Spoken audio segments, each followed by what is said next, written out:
우리 모두는 최근에 미국 대통령 취임식을 지켜봤습니다. 아마 어느 때보다도 취임식하는 데 관심을 가지고 사람들이 보았을 겁니다.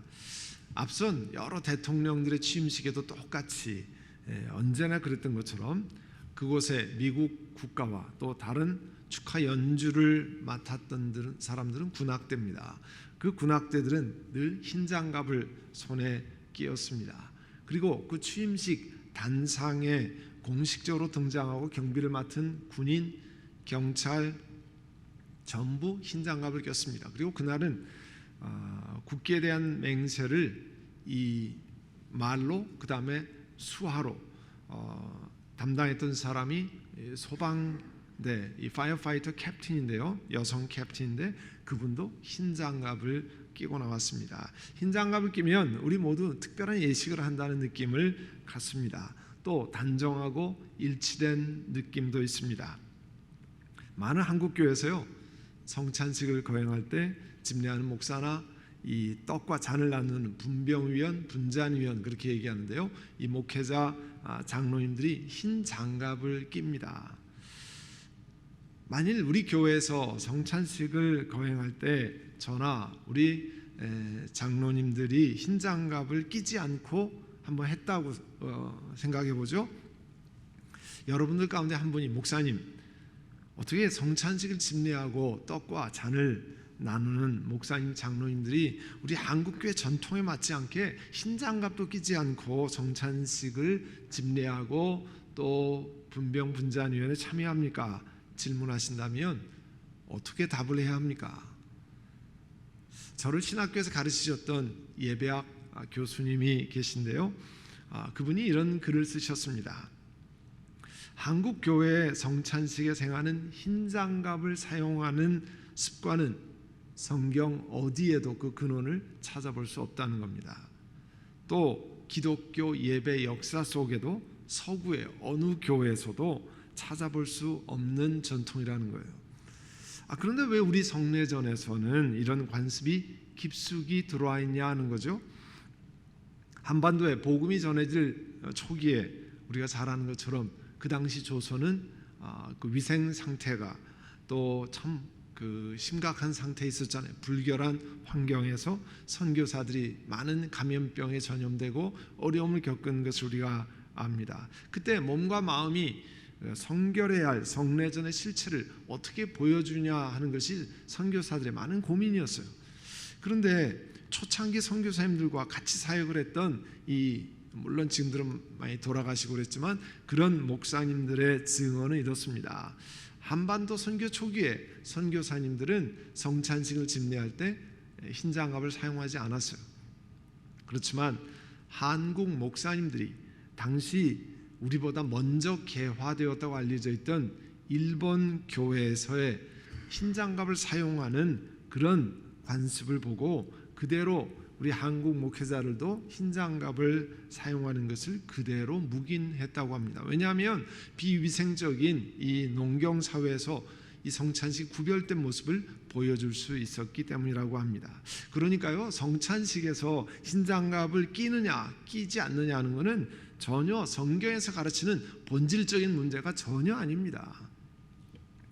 한반도의 선교 초기 상황에서 사람들에서 정해지고 그 후대에 교회가 그냥 지켜왔던 겁니다. 또 실제로 저희도 흰 장갑을 끼고 성찬식을 합니다만 위생상 도움이 되기 때문에 그렇게 계속 합니다. 오늘 본문에 기록된 예수님께 나와서 질문한 사람들 있죠. 바리새파 사람들, 그리고 예루살렘에서 온 율법학자들의 질문도 이런 상황과 비슷했습니다. 마가복음 7장 1절에 보면요, 예수님께로 종교 지도자들이 몰려왔습니다. 그리고 예수님의 제자들의 행동을 유심히 살폈어요. 그런데 제자들 가운데 몇 사람이요, 손도 씻지 않고, 그들의 표현에 의하면 부정한 손이라고 얘기했는데요, 빵을 먹는 것을 보게 됐습니다. 당시 유대 사람들이 꼭 지켜야 하는 내려오는 장로들의 전통 가운데는 손을 씻지 않고는 음식을 먹지 않는다고 하는 것이 전통이었습니다. 그래서 바리새파 사람들과 율법학자들이 예수님께 물었습니다. 아니, 당신의 제자들은 왜 장로들이 전해준 전통을 따르지 않고 부정한 손을 씻지 않은 걸 말하죠. 음식을 먹습니까? 예수님께서 이런 종교 지도자를 질문해 이사야서 29장 13절을 인용하면서 대답하셨습니다. 오늘 본문 마가복음 7장 6절 후반부에 보면 이 백성이 입술로는 나를 공경해도 마음은 내게서 멀리 떠나 있다. 그들은 사람의 훈계를 교리로 가르치며 나를 헛되이 예배한다. 이사야 시대에서 종교 지도자들을 향해 하나님이 정죄하시는 말씀이 예수님 당시에도 똑같이 적용되기 때문에 이 말씀을 하고 계십니다. 실제로 하나님이 사람들에게 지키라고 하는 그 율법의 본 정신 말씀을 지키는 데는 관심이 없고 사람들이 만들어 놓은 규율을 전수하는 데만 온통 관심이 있었다는 거죠. 그래서 예수님은 마가복음 7장 8절에 너희는 사람의 계명을 버리고 하나님의 계명을 버리고 사람의 전통을 지키고 있다고 책망을 하시는 것입니다. 예수님께서 다시 예수님께 나온 무리를 부르시고서 이렇게 말씀했습니다. 너희는 모두 내 말을 듣고 깨달아라. 마가복음 4장에 씨 뿌리는 비유가 나오는데요, 씨 뿌리는 비유에서 예수님이 말씀을 들어도 전혀 깨달음이 없는 종교 지도자들을 향해서 책망하셨어요. 그거를 되새기게 만드는 말씀입니다. 내 말을 듣고 깨달아라. 뭘 깨달습니까? 15절에 보시면 무엇이니 사람 밖에서 사람 안으로 들어가는 것으로 사람을 더럽히는 것은 아무것도 없다. 사람에게서 나오는 것이 그 사람을 더럽힌다. 그 말을 듣고도 여전히 어려운 말씀이에요. 그 제자들은 예수님께서 사람들을 떠나서 이제 집으로 들어가셨을 때에 이 비유에 대해서 물었습니다. 이게 무슨 뜻입니까, 예수님? 예수님이 이렇게 설명했습니다. 18절에 보시면 너희가 아직도 깨닫지 못하느냐? 밖에서 사람의 몸으로 들어가는 음식 같은 것들은 사람을 더럽히지 못한다는 것을 알지 못하느냐? 밖에서 사람 안으로 들어가는 건 뭐든지 사람의 마음속으로 들어가지 않고, 당연하죠? 뱃속으로 들어가서 뒤로 나가기 때문이다. 예수께서 이런 말씀하면서 먹는 음식은 다 깨끗하다고 하셨습니다. 대신에 사람에게서 나오는 것, 그것이 사람을 더럽힌다고 그랬습니다. 그리고 21절에 나쁜 생각은 바로 사람의 마음에서 나오는데, 그 마음에서 나오는 나쁜 생각의 예를 가운데 뭐를 얘기했습니까? 음행, 도둑질, 살인, 간음, 탐욕, 악의, 사기와 방탕, 악한 시선, 모독, 교만, 어리석음, 이런 악한 것이 모두 사람 속에서, 마음에서 나와서 사람을 더럽힌다, 그렇게 말씀하셨습니다. 그러니까 예수님은요, 사람들에게 더러운 손으로 음식을 먹는다고 사람이 더러워지는 게 아니라는 거죠. 대신에 우리 마음속에 나오는 나쁜 생각, 악한 죄가 우리 삶 전체를 더럽히고 우리 삶 전체를 망가뜨린다고 하는 겁니다. 그래서 21절, 22절에 사람의 마음에서 나오는 나쁜 생각을 구체적으로 열거하는 겁니다. 음행, 도둑질, 살인, 간음, 탐욕스러운 것, 악의, 사기, 방탕, 악한 시선, 모독과 교만과 어리석음. 여러분이 악한 시선이라는 건요, 우리가 도덕적으로 전혀 소유할 수 없는, 남들이 가지고 있는 것을 내가 갖기를 원하는 것, 내가 저를 꼭 가져야 되겠다, 이런 악한 시선을 얘기하는 겁니다. 모독이라고 하는 것은 다른 사람을 매도하고 경멸하고 비방하는 이런 이야기죠. 물론 이런 죄의 목록이 사람이 가진 죄의 목록을 다 한 것은 아니라는 걸 우리가 알 겁니다. 그 중에 일부를 이렇게 써놓은 거죠. 그러나 예수 믿는 우리도 이 성경을 읽으면서 우리도 신앙생활하면서 이런 악한 죄들로 인해서 고민해왔다고 하는 것이 사실인 것을 아십니다. 예수님께서 이런 악한 것들이 사람의 마음에서 나오는 것이라고 하셨잖아요. 여러분, 인격 수양을 하면 이런 악한 마음이 없어집니까? 공부를 많이 하면 이런 게 없어집니까? 그렇지 않습니다. 사람의 타락한 죄된 성품에서 나오는 거기 때문에 인격 수양, 공부하는 것, 좋은 환경에 사는 것 소용없습니다. 겉으로는 우리 모두가 남들 앞에서 거룩해 보일 수는 있습니다. 그러나 사람의 타락한 죄된 성품이 우리 온 몸 안에 있다고 하는 사실을 기억해야 합니다. 우리 사람이 가지고 있는 악한 성품을 해결하지 않으면 우리 삶이 오랜 시간에 걸쳐서 조금씩 망가집니다. 그리고요, 그뿐이 아니죠. 우리가 관계를 맺는 다른 사람들의 삶도 망가뜨리고 맙니다. 그래서 예레미야 17장 19절에는요, 만물보다 더 거짓되고 아주 썩은 것은 사람의 마음이라 이렇게 합니다. 누가 그 속을 알 수 있습니까? 각 사람의 마음을 살피고 심장을 감찰하며 각 사람의 행실과 행동에 따라 보상하는 이는 바로 나 주다 하나님이라 말씀하셨습니다. 이렇게 거짓되고 썩은 사람의 마음에서 나오는 죄악을 누가, 우리 사람이 어떻게 이겨낼 수 있습니까?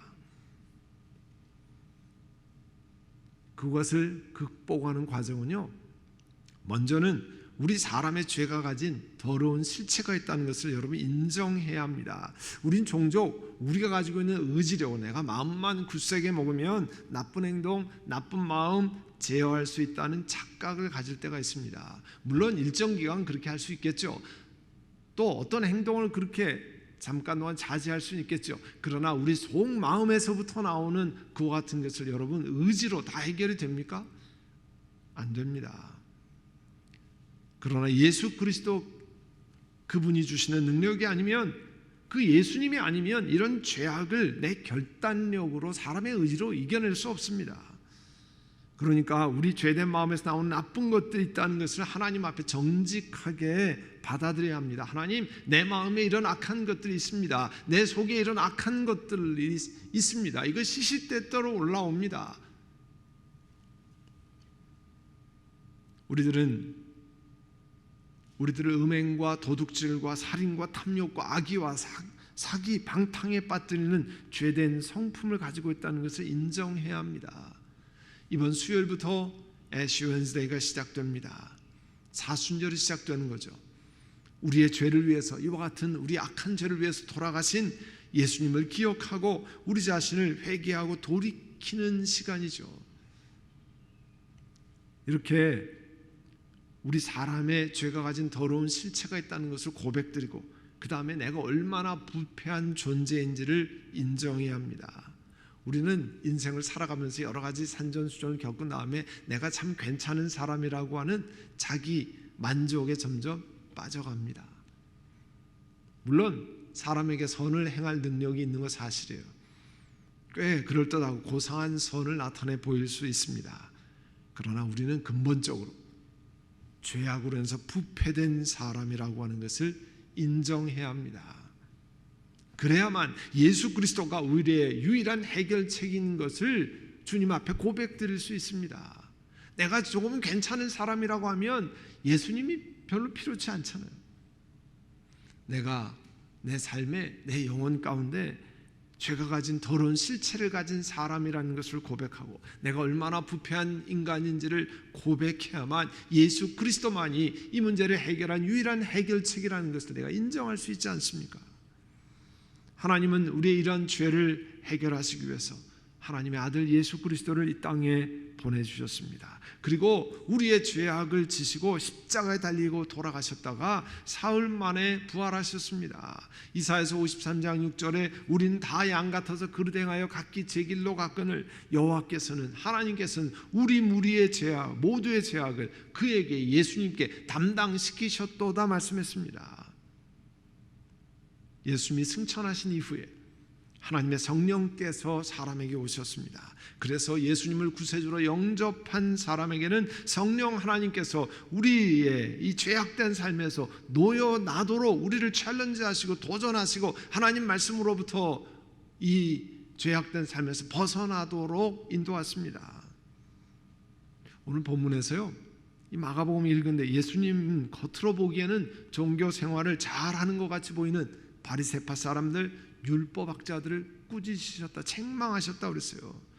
손을 씻는다고 사람이 정결해지는 것이 아니라는 겁니다. 손을 아무리 열심히 씻어도 그 마음에서 나오는 악한 생각이, 나쁜 생각이 온 몸을 다 더럽히기 때문에 그렇습니다. 이와 같은 인류 최대의 영원한 숙제이고 고민인 이 죄악의 문제를 해결할 분이 예수 그리스도 한 분밖에 안 계시다는 것입니다. 그리고 십자가에서 해결하셨습니다. 사랑하는 성도 여러분, 겉으로 보기에는 신앙생활 잘하는 것 같이 보이게 할 수 있습니다. 교회 생활에 익숙해지면 어떻게 하면 신앙생활 열심히 하는 것으로 다른 사람에게 인정받는 방법도 압니다. 그러나 예수님을 우리 마음의 구세주로 모시지 않으면 예수님과는 아무런 관계도 없게 됩니다. 예수님께서 이런 나의 죄악을 용서해 주실 구세주로 영접하고 이제 내가 예수님을 의지하며 살겠다고 새 출발을 해야 합니다. 이 새 출발은요, 나의 육신이, 나의 죄된 육신이 예수님이 십자가에 달리실 때 예수님과 함께 죽었다고 하는 것을 믿고 시작하는 겁니다. 로마서 6장 2절 3절에 세례를 받을 때 우리가 그와 함께 예수 그리스도와 함께 죽었다고 말씀합니다. 이 말씀은요, 우리가 죄에 관해서는 죽었다고 하는 것을 우리가 선포하는 말씀입니다. 우리 자신이 죄인이기 때문에 예수님께서 우리 죄를 위해서 돌아가셨다는 거예요. 그래서 우선은 우리가 지금까지 살아왔던 삶 속에서 이와 같은 악한 일들이 있었다고 하는 것을 하나님 앞에 회개해야 합니다.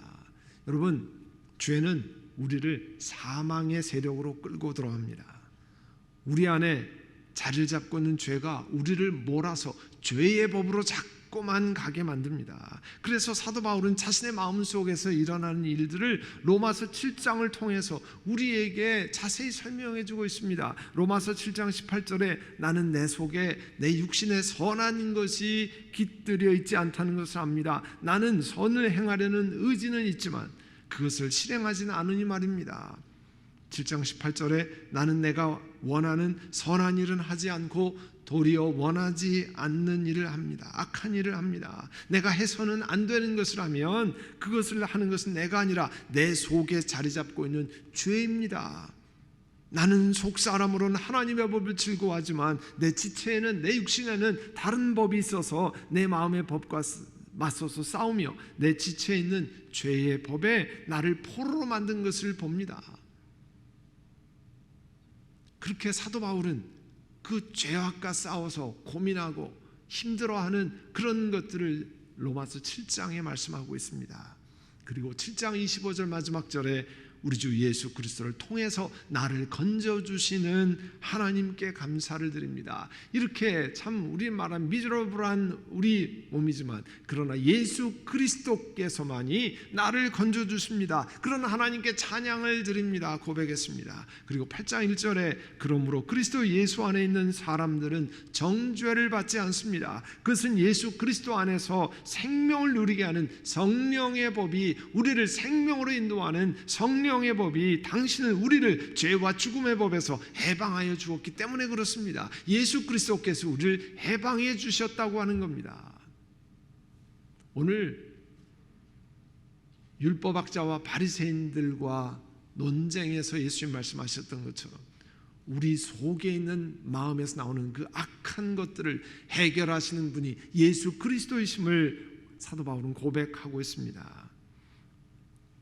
실제적으로 우리 자신 안에 있는 여러분 악한 마음, 이제 여러분 말씀 묵상 노트에 뒤에 보면 여러분 우리 마음에서 나오는 악한 것들을 적어보고 이 문제를 해결하실 분이 예수 그리스도심을 고백하고 예수님께 나아가 봅시다. 여러분 묵상하는 것들을 여기다 적어놨습니다. 여러분들 자신을 돌아보면서 솔직하게, 누가 보는 건 아니니까 하나님 앞에, 하나님 내게 이런 악한 마음이 있습니다, 이런 것이 있습니다, 내가 이것 때문에 늘 오랫동안 스트러글하고 내가 하지 않아야 되겠다고 내 육신의 힘으로는 결단했지만 그렇게 하지 못하는 것을 우리 주님이 아십니다. 오늘 다시 한번 이 사순절을 시작하면서 예수 그리스도 앞에 내어놓습니다. 그렇게 하시기를 바랍니다. 나 자신에게 이와 같은 것들이 십자가에서 내가 예수님을 영접할 때 죽었다고 하는 것을 고백하고 내 육신에 선언하시기를 바랍니다. 그런 회개하는 작업, 구체적으로 하나님 앞에 내가 이런 잘못을, 이런 생각들을, 이런 악한 것들을 계속 가지고 살아왔습니다. 하나님, 내가 이와 같은 것들을 주님 앞에 고백합니다.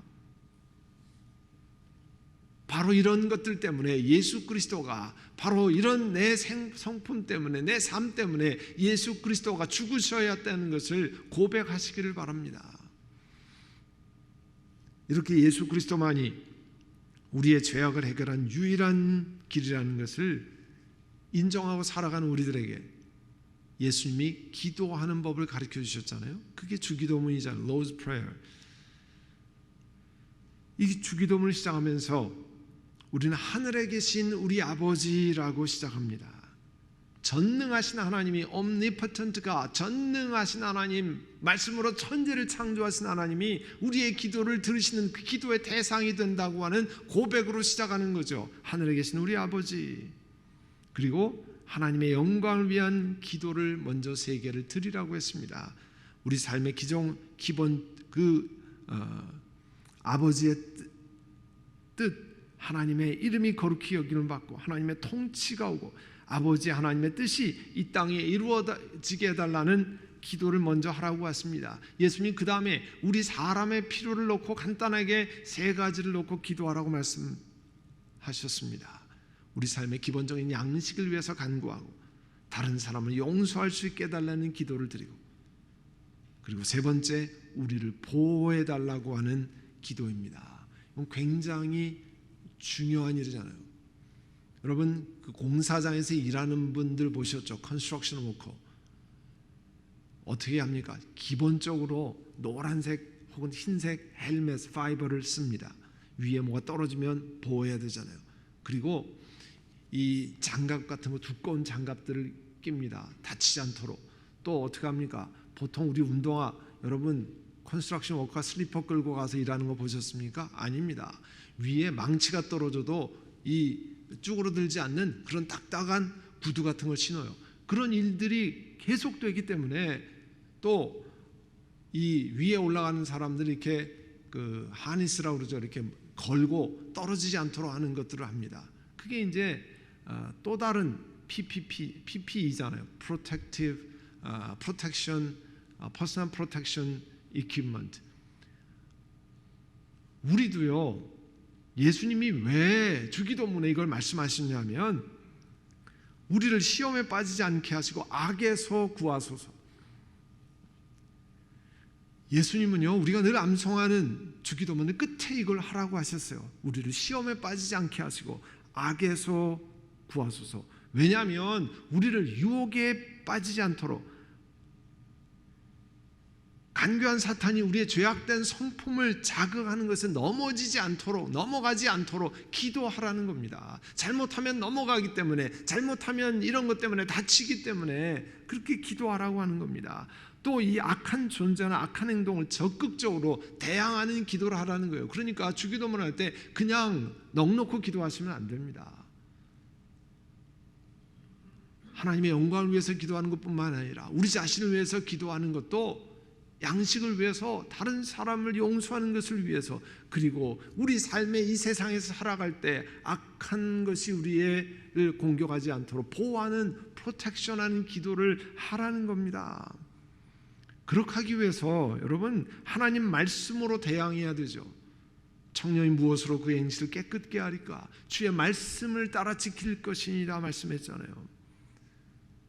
왜냐하면 그리스도의 말씀이 우리 삶 가운데 풍성해야 마음에 가득한 것이 입으로 나오는 거잖아요. 마음에 다른 것이 가득하면, 화만 가득하면, 입을 열면 화가 나오게 되어 있습니다. 마음의 분노가 가득한데 여기 입에서 좋은 것이 나올 리가 있겠습니까? 하나님 말씀이 우리 영혼 가운데 가득 차게 만들어야 입을 열면 말씀이 나오는 것 아니에요.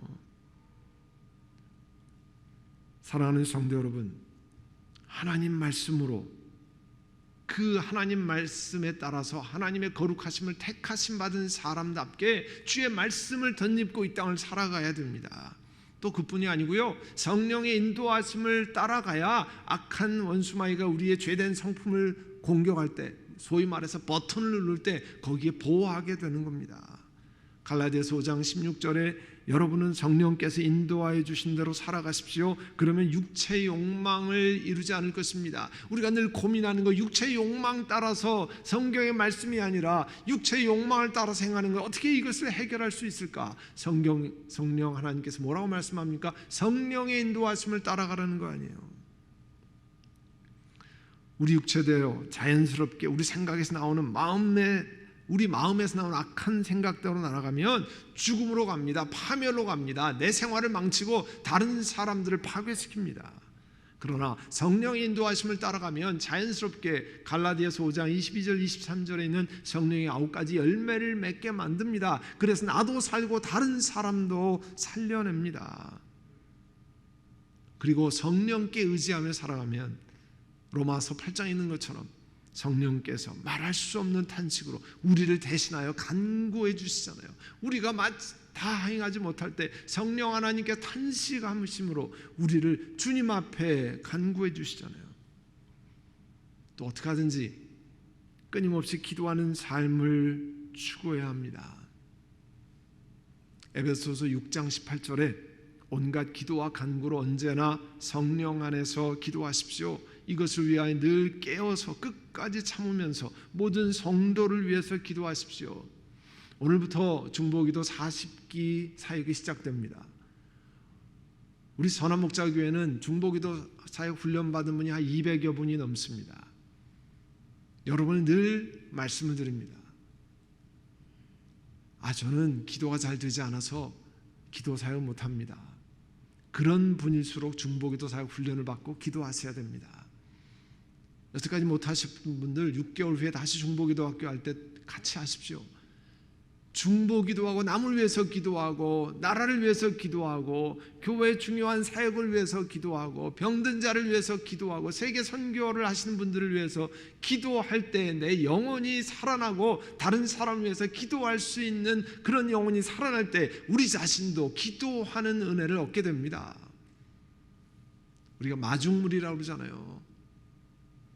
펌프질할 때 아까운 물을 거기다 먼저 부어야 돼요. 그래야 펌프질이 됩니다. 그래야 시원한 물이 콸콸 솟아나옵니다. 우리 영혼에 하나님 앞에 드리는, 우리 지난주에 했던 것처럼 오병이어처럼 작은 것을 하나님 앞에 드릴 때 수많은 사람이 먹고 12광주리가 남는 겁니다. 우리가 하나님 앞에 작은 기도의 씨앗을 심을 때 하나님께서 귀하게 역사하십니다.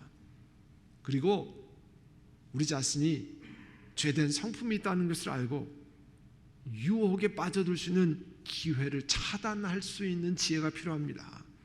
시편 1편 1절에 뭐라고 말씀합니까? 복 있는 사람은 악인의 꾀를 따르지 아니하고 죄인의 길에 서지 아니하고 오만한 자의 자리에 앉지 아니했다고 그랬습니다. 우리가 아는 창세기 39장에 요셉의 스토리가 있습니다. 요셉은 형들 때문에 이집트의 종으로 팔려왔습니다. 그리고 경호대장, 지금으로 말하면 시크릿 서비스 책임자인 보디발 집에 노예로 팔려갔습니다. 성경에 보면 이 요셉이 준수하고 미남이라고 그랬어요. 주인집 마님이 다른 생각을 품었습니다. 노예였던 요셉을 그 보디발의 아내가 유혹했잖아요. 그때 성경은 단호하게 그 유혹을 거절하고 그 여인과 함께 침실로 가지도 않았을 뿐만 아니라 아예 그 여인과 함께 있지도 않았다고 그랬어요. 그 다음에는 그 여인이 옷을 잡았고 그 집에 아무도 없었음에도 불구하고 달아나는 모습을 보여줍니다. 이렇게 여러분, 우리 그리스도인들은요, 성령 하나님께 의지하고 사람의 죄된 성품을 자극하는, 내가 어디에 연약한 것을 알고 거기에서 피해가야 합니다. 돌아가야 합니다. 그게 성령 하나님께 의지하며 살아가는 방법 가운데 하나입니다. 원수 마귀는 계속 우리 죄된 성품을 자극하고 공격하고 우리를 거기서 멀게 만들려고 하는 거거든요. 사랑하는 성도 여러분, 하나님 앞에 나아가는 신앙생활 저절로 되지 않습니다. 우리 육체의 타락한 성품과 성령 하나님께 의지하고 싸워가야 합니다. 그런데 내 힘으로 내 의지로 하는 것이 아니고요, 하나님 앞에 더욱 성숙해지도록 우리를 성령 하나님께 의지하고 우리를 방해하는 원수 마귀를 대적하고 하나님 앞에 나아가는 것입니다. 우리는 연약합니다. 그러나 우리 예수 그리스도께서 해결자 되시고 예수 그리스도께서 우리를 함께 하시는 걸 잊지 마시기를 바랍니다. 요한복음 16장 34절에 너희가 내 안에서 평화를 얻게 하려 하는데 너희는 세상에서 환난을 당할 것이나 그러나 용기를 내어라, 내가 예수님이 세상을 이기셨다 했습니다. 사랑하는 성도 여러분, 이제 예수님께서 우리의 죄악된 것을 이기고 십자가의 길로 가시는, 그래서 십자가에서 우리를 건져내시는 그 사순절을 앞두고 오늘 이 말씀을 기억하며 우리 삶 속에서 우리의 모든 연약함을, 우리 악한 것을 이기게 하시는 예수 그리스도께 의지하는 여러분이 되시기를 간절히 소원합니다. 우리 시간엔 짧은 시간이 되겠지만 그러나 가정에서 오늘 본당에서 회개하는 시간을 갖습니다. 하나님, 내 육신의 마음 가운데 이러이러한 죄악이 있었습니다. 그리고 내 마음대로 살려고 했습니다. 내 의지로 이것을 해보려고 했습니다. 그러나 이제 하나님 앞에 회개합니다. 내 힘으로 되지 않는다는 것을 고백하고 우리 하나님 앞에 나아갑니다. 십자가 앞에 내 죄된 성품, 끊임없이 올라오는 죄된 것들을 내가 세례받을 때 예수님과 더불어 나도 십자가에서 내 죄된 성품도 죽었습니다 고백합니다. 우리 한번 여러분 묵상으로 우리 하나님 앞에 이제 나아가도록 하겠습니다. 여러분 자신을 돌아보며 우리 삶을 돌아보고 하나님 앞에 죄된 것들을 고백하고 하나님 앞에 나아가도록 하겠습니다. 사랑하는 주님, 사도 바울이 로마서 7장에 고백한 것처럼 우리가 예수님을 믿고 이 땅을 살아오지만 늘 사도 바울 같은 고민 우리가 똑같이 있는 것을 주님 앞에 아뢰입니다. 원하는 선은 행치 아니하고 죄된 성품을 쫓아서 악한 생각을 따라서 참 이 땅을 살아오고 그래도 괜찮은 양 살아가는 저희들을 하나님 용서해 주시기를 원합니다. 이제 오늘 주의 말씀을 마음에 새기고 또 사순절을 시작하면서 저희 자신들을 돌아보고 하나님, 우리의 죄된 성품이, 우리의 타락한 본성이 예수 그리스도가 아니면 해결되지 못합니다. 예수님이 십자가에 달리셨을 때 우리의 죄악도 우리의 악한 것도 십자가에 달린 것을 고백합니다. 주님 앞에 선포하고 내 자신 영혼에게 선포하는 저희를 되게 하여 주시옵소서. 그래서 각자의 삶에서 생명의 성령의 법이 우리를 덮고 우리를 붙드시고 우리를 바른 길로 나아가고 주님이 기뻐하시는 길로 나아가는 은혜를 경험케 하여 주시옵소서. 내 결단으로 하지 않게 하시고 성령 하나님께 의지하며 우리 성령님 힘을 주시기를 원합니다. 내가 십자가 앞에 우리의 연약함을 내려놓기를 원합니다. 고백하는 저희를 되게 하여 주옵소서. 예수님의 이름으로 기도드립니다. 아멘.